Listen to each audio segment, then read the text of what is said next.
la presidenta mexicana. Vamos a analizar todas estas respuestas, todos estos vaivenes de declaraciones políticas con Carlos Hugo Fernández Roca, es profesor del Máster en Seguridad, Defensa y Geoestrategia en la UNIR. Muy buenas noches. Y con Javier Esguevilles, es experto en Relaciones Internacionales, también profesor universitario. Muchísimas gracias a ambos por estar hoy aquí en Negocios. Buenas noches. Buenas noches. Buenas noches y feliz año. Feliz año también, es verdad. Ya se me va a olvidar decirlo con todos los días que pasan. Bueno, como decíamos, Donald Trump tiene varios frentes abiertos, además porque le da en la gana abrirlos. Entonces vamos a comenzar, por ejemplo, por esa potencial posible anexión de Groenlandia. Le ha respondido hoy la Unión Europea, le ha respondido también Groenlandia, le ha respondido Dinamarca, muchísimas respuestas. Entonces también os pregunto, en este momento es verdad que hay por ejemplo, materiales raros, geopolítica, geoestratégicamente puede ser interesante la anexión de Groenlandia, pero en este momento, pues Carlos, empezamos contigo. ¿Qué gana en este momento Trump con todo esto? Bueno, esto no es una novedad. Ya en su primer mandato, Donald Trump aventuró, ¿no?, la idea de comprar Groenlandia. Groenlandia, hay que recordar que tiene un interés estratégico importantísimo para el mundo, ¿no? Y vemos cómo tanto China como Rusia pues están muy presentes en el sentido de que esa ruta del Ártico, pues ya vemos que hay un tránsito importante tanto de buques chinos y rusos. Estados Unidos tiene una base militar y yo entiendo que con este movimiento lo que Trump pretende es poner sobre la mesa ese interés que tiene, también aprovechar una cuestión que creo que ha pasado bastante desapercibida, que es que el primer ministro, porque de Groenlandia recordemos que es un territorio autónomo adscrito a Dinamarca, y hay un movimiento independentista importante. De hecho, el 31 de diciembre, en ese discurso que da este primer ministro de Groenlandia, pues habla de unas intenciones independentistas, y es que Groenlandia pertenece a la corona de Dinamarca desde el año 1814, pero en el año 2008 hay un cambio del status quo y en este sentido pues quieren aprovechar, digamos, ese marco jurídico. Digamos, en contra, lo que hace la corona es anunciar un nuevo escudo real que ya incorpora a las Islas Feroe y a Groenlandia para reivindicar esa soberanía. Pero aquí hay una cuestión de estrategia, otra cuestión de explotación de recursos. Recordemos que Groenlandia tiene unos recursos importantes en gas, en petróleo, en recursos naturales, tierras raras y esos minerales que son fundamentales pues para satisfacer, digamos, en esta cuarta revolución industrial en la que nos encontramos, pues el tema de la producción de energía, ¿no? Y ayer conocimos pues, que el hijo de Donald Trump viajó a Groenlandia, entiendo, para entrevistarse con estas autoridades, y es que lo que están poniendo sobre la mesa es que estos 59.000 habitantes, pues en un futuro, pues igual decidan un poco el futuro de Groenlandia, y de ahí el guiño de Donald Trump. Yo creo que al final todo obedece a esa estrategia de Trump de poner sobre las mesas, digamos, sus intereses, esas cartas, y que yendo a máximos, pues al final refuerce esa base militar, que China, que es verdad que digamos se está expandiendo a lo largo en el mundo, pues obviamente neutralizar esa influencia de China y bueno, creo que es un poco por donde va esta situación. Javier, ¿tú qué opinas de todo esto? Bueno, porque estamos hablando de algo que es extremadamente ilegal. Por tanto, es un debate que sobra, porque lo pone encima de la mesa, como puede poner encima de la mesa que no sé, pues que mañana quiere volver a recuperar quién sabe qué territorio del planeta Tierra, o que quieren con Donald Musk ahora de repente ir a Marte y decir que es suyo. Es decir, lo que está haciendo Donald Trump es, en un tema serio, como es el tema de respetar las fronteras internacionales, y quien no lo haga hace como Rusia, un acto ilegal, y por tanto un acto ilegal en el marco del derecho internacional, pues un tema serio como es ese, él lo pone en el dilema de la mesa de café, en la que todos podemos empezar a hablar sobre si Groenlandia es o no es el futuro de la humanidad por sus recursos naturales, o si lo es por el tema del agua que puede llegar a tener, etcétera, etcétera. Pero lo que es cierto es que el debate es serio, porque es una violabilidad, de hacer algo que es ilegal en el campo internacional, que es amenazar con ocupar un país, amenazar con sanciones económicas y con base en ello, pues querer o pretender poner sus propias normas, que es lo que este señor no ha entendido, ni él ni algunos otros populistas que hay ahora mismo en el mundo mandando en algunos países. No ha entendido que en el mundo hay normas que hay que cumplirlas, todos, los de la izquierda, los de la derecha, los del medio, los altos y los bajos.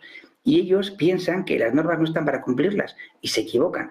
Por suerte, hablando de normas, y no es tan rápidas las cosas como puede plantear Donald Trump, pues en sus próximos 4 años, que espero que no esté mucho más, no le va a dar tiempo a mucho más que simplemente poner encima de la mesa, repito, el debate de café, si cambia de nombre el Golfo de México, porque odia profundamente a México, y si quiere conseguir Groenlandia, ¿por qué? Pues porque Groenlandia, Estados Unidos piensa que puede, en fin, tener un estado más, o quién sabe qué, o convencer a los habitantes de Groenlandia que tienen todo el derecho en el futuro a libre determinarse, pero ya decidirán qué quieren hacer, pero desde luego ser parte de Estados Unidos lo dudo mucho.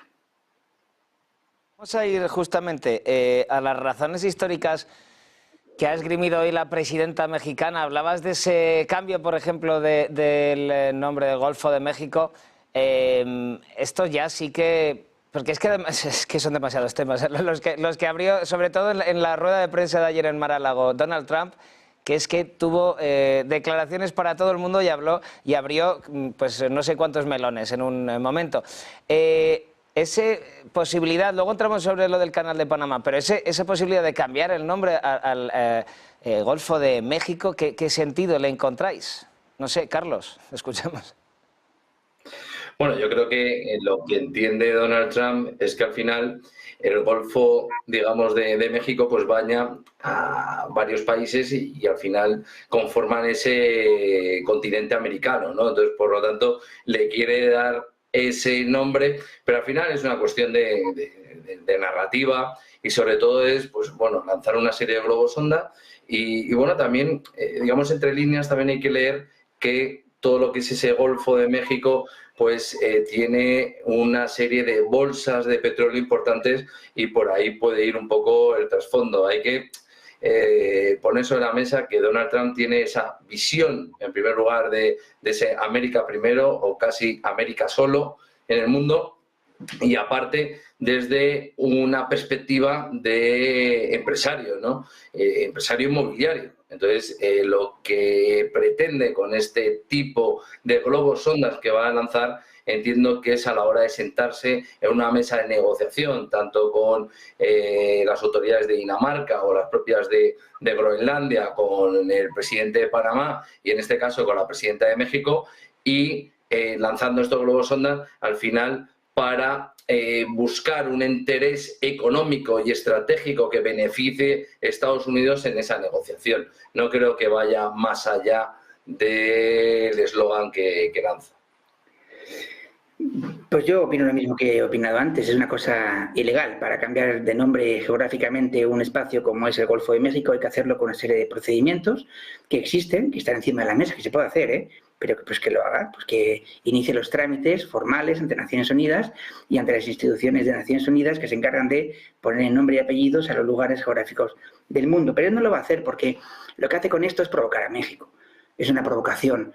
México es un país muy nacionalista, en el que la gente, un país en vías de desarrollo con una desigualdad y inequidad enorme, es un país que si algo tiene que lo une es el sentimiento nacional, el sentimiento de que México, es más, con Estados Unidos como vecino y con los estados que en sus años, pues ciertos líderes mexicanos vendieron a Estados Unidos en el siglo XVIII, pues ellos tienen la memoria de que Estados Unidos es su gran enemigo y por tanto lo que les une, repito, es un sentimiento nacionalista. Cambiar la palabra México del Golfo es un mensaje algo más que político, es un mensaje mandado con mala uva para que los mexicanos reaccionen. Y por suerte no van a reaccionar porque la diplomacia mexicana está muy preparada, es muy buena, es muy eficaz y lo que va a hacer es decirle, bueno, pues acuda usted, no tiene que acudir y si estamos de acuerdo todos, cambiemos el nombre. Pero no se preocupe, eso lleva muchos años. Otro de los grandes temas, lo que también sobre al final la lógica un poco amenazante, porque cuando habló de Groenlandia y habló también del Canal de Panamá, un periodista, le preguntaba ayer si descartaba el uso de fuerza para esos dos casos y no lo descartó en ese momento. Entonces, ya no es una simple idea que lanza en el aire, sino que ya pues el tono es un poco más amenazante. No sé si estáis de acuerdo con esto. Bueno, creo que ayer cuando respondió que nos descartaba el uso de la fuerza, bueno, pero vuelvo a repetir, yo creo que al final es lanzar un órdago para sentarse en una mesa de negociación y en el caso de Panamá renegociar esas tarifas de paso por el canal que según Trump pues son muy elevadas para los intereses de Estados Unidos e intentar acordar una rebaja de esas tarifas y sobre todo una cuestión que es importante, el expansionismo de China. Esto es una realidad durante el mandato de Joe Biden. China, digamos, que se ha expandido en muchas regiones del mundo y entre ellas pues hay una presencia importante en Panamá. Y en el marco de esa guerra comercial entre Estados Unidos y China, pues lo que Trump va a intentar hacer valer es los intereses de Estados Unidos primero, y eso obviamente no pasa por una capitalización del canal por parte de China. Vuelvo a repetir, yo creo que es un órdago para sentarse a negociar unos intereses que beneficien a Estados Unidos en el marco de esa política exterior que se basa, que yo entiendo que se basa en tres patas. Esa primera visión de América primero, o casi América solo en el mundo. Esa segunda pata, que es esa visión empresarial de empresario inmobiliario. Y esa tercera es una política arancelaria para presionar en esas negociaciones e intentar buscar el mejor acuerdo o que sea más favorable para Estados Unidos. Yo creo que, para complementar lo que dice el compañero, lo que no sabe Donald Trump, o si lo sabe, pues en fin, lo hace todavía con mayor descaro, es que ahora está hablando de, por un lado, los europeos, la Unión Europea, porque es eso con la que se va a enfrentar, si es que quiere hablar de amenaza de la fuerza con Groenlandia o con su segunda a bordo, criticar a Gran Bretaña como lo está haciendo en la actualidad. Y se equivoca, porque Europa se creen que somos débiles, pero siempre nos pasa igual. La gente nos toma por un proceso, la Unión Europea, que estamos debilitados y a punto de desaparecer y somos más fuertes que nunca. Entonces se va a encontrar con un rival muy poderoso, punto número uno. Y con el Canal de Panamá pasa exactamente lo mismo. No estamos ante la América Latina de hace 100 años, 50, 80, 40 años. América Latina ha cambiado mucho, es muy poderosa y no es un problema de comprar o invadir el Canal de Panamá o poner un dictador de turno que lo hemos formado en la Escuela de las Américas para que controlemos el Canal de Panamá. Pues no, señores, hay países muy poderosos como Brasil, como es México. Yo no creo que China tenga tanto que ver con América Latina. Yo creo que en América Latina hay potencias muy poderosas. La primera, repito, Brasil, después México, que son países que son muy fuertes y que tienen mucho que decir, hablando del continente americano, no de América como Estados Unidos nada más. El continente americano es un continente muy fuerte, es un continente más sólido que antes, que hace un buen número de años, y por tanto en el Canal de Panamá o en otro proyecto en el que esté por medio Estados Unidos en política exterior con América Latina, lo tiene bastante más complicado, porque América Latina está mucho más fuerte de lo que puede parecer. Por pasar de tema, que si no nos vamos a quedar aquí hablando de Trump durante toda la noche, se ha cumplido ya un mes desde el derrocamiento de Bashar al-Assad en Siria. En este mes hemos visto acercamientos por parte del grupo rebelde mayoritario, podríamos decir, que es HTS, a una senda democrática. Hemos visto cómo varios países occidentales mandaban hasta sus ministros de Exteriores a Siria para pues ir fomentando esa transición, una transición que en principio va a durar unos 4 años, hasta la redacción de una constitución, también hasta hacer un censo de toda la población. ¿Qué podéis sacar como conclusiones de este mes, de estos primeros 30 días desde el derrocamiento del antiguo líder sirio, de Bashar al-Assad? ¿Empiezo yo? Sí, por favor, disculpa, sí, Carlos, adelante. Bueno, yo llevo tiempo comentándolo en Negocios TV, ¿no? En el sentido de que para mí es una contradicción, un oxímoron, hablar de transición pacífica y de que al frente de esta se sitúe un líder terrorista yihadista. Hablamos de HTS, que son los herederos de Al-Nusra y a su vez era la marca blanca de Al-Qaeda, ¿no? De hecho, lo hemos visto en unas imágenes hace unos días, como a esa ministra de Alemania, pues el líder no le dio la mano, y de hecho hay unas imágenes que hemos visto institucionales que se han difundido en las que aparece incluso pixelada. Eso nos da una idea de la visión que puede tener, digamos, estas personas, que no olvidemos que están pilotando o liderando esta transición. Ya el líder de HTS ha adelantado que en 4 años no se van a convocar elecciones y que se ha dado un plazo de 3 años para redactar una nueva constitución. Vuelvo a repetir que terrorismo yihadista y transición pacífica, a mi juicio, es un oxímoron, y desgraciadamente los pasos que se están dando, pues digamos, avanzan en ese sentido.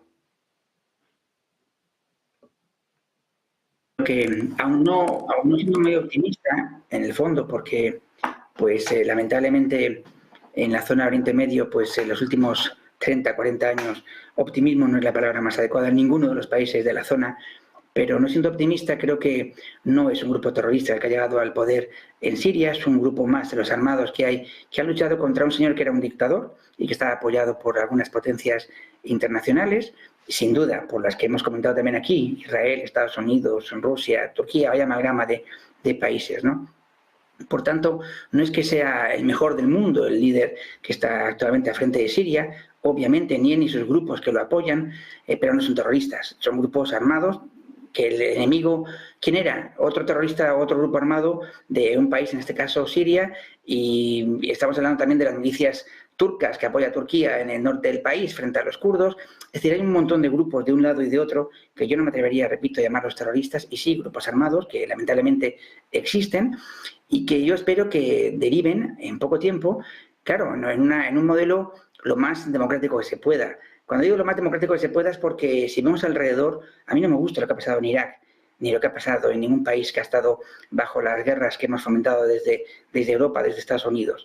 Yo creo que hace falta que tengamos un ejemplo, o en Libia, por ejemplo, fíjese qué desastre el de Libia, pero tampoco quiero que haya alguien como en Egipto, que es un dictador, ese que señor es un dictador, el líder de Egipto, y aquí nadie dice nada, ¿no? Ni tampoco quiero que sean como en Gaza, un grupo que viene de una milicia armada que podemos considerar terrorista, y tampoco quiero que sea como un país como Israel, en el que el jefe del Estado, el primer ministro, se atreve a hacer lo que está haciendo en la actualidad. Quiero que haya un experimento diferente, ojalá no me equivoque, y ojalá dentro de unos meses digamos qué bien, que es un proceso que va saliendo poco a poco, y que va a salir de manera exitosa. Yo no soy pesimista, soy optimista, porque, repito, lo que había antes era terrorífico, terrible, y por tanto yo espero que dentro de unos meses, digamos, van las cosas bien. En Siria se va a reconstruir un Estado que había sido destrozado y un Estado fallido, y esperemos que Europa pueda, porque Estados Unidos yo no espero nada de ellos, pero estoy de la Unión Europea, espero que Europa apoye y empuje a que el proceso sea lo más democrático, plural posible. Bueno, yo quería hacer una puntualización, me gustaría ser optimista, la verdad, porque también suscribo que en su momento, cuando cayó el régimen de Bashar al-Assad, yo en su momento, y así lo indiqué, que consideraba que se derroque un régimen totalitario, pues siempre es una buena noticia, pero que lo que venía no era mejor de lo que había antes. Y dicho esto, claro, hay un precedente claro que es lo que ha sucedido en Afganistán. En Afganistán vemos cómo los talibán, en su momento, Naciones Unidas instaba a los talibán a respetar los derechos humanos de los ciudadanos afganos, en específico de las mujeres, y a día de hoy vemos cómo las mujeres no pueden hablar en público, no pueden incluso cantar, está prohibido que se escuche la voz de las mujeres. Entonces, digamos que ese es un precedente que, a mi juicio, pues no vislumbra un escenario pues como el que nos están pintando. Eso, y con eso te doy paso al locutor. Yo creo que sería en el caso de que Afganistán se parezca en algo a lo que está pasando en Siria. Yo creo que no se parece en casi nada. Yo creo que son sí, en la misma zona geográfica, son países colindantes.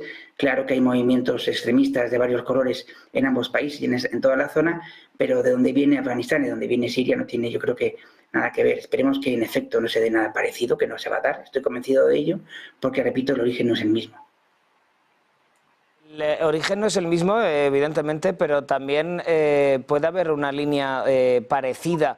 ¿Creéis que la situación va a ser muy distinta? ¿Esperáis de verdad, Javier, en este caso, que esperáis de verdad que la transición vaya a ser pacífica o que se vayan a respetar, claro, los derechos de las mujeres según para quién, ¿no? Es decir, igual no es lo mismo lo que entienden por derechos a las mujeres que lo que se entiende en Occidente, y lo que decía ese mismo día cuando iba la ministra de Exteriores, Baerbock, alemana, creo que fue la semana pasada, y decía justamente en su discurso, vamos a estar defendiendo aquí los derechos de las mujeres y vamos a asegurarnos de que así se haga, y en esa misma visita no se le dio la mano a ella por ser una mujer. Entonces, claro, ¿quién va a poner ese baremo?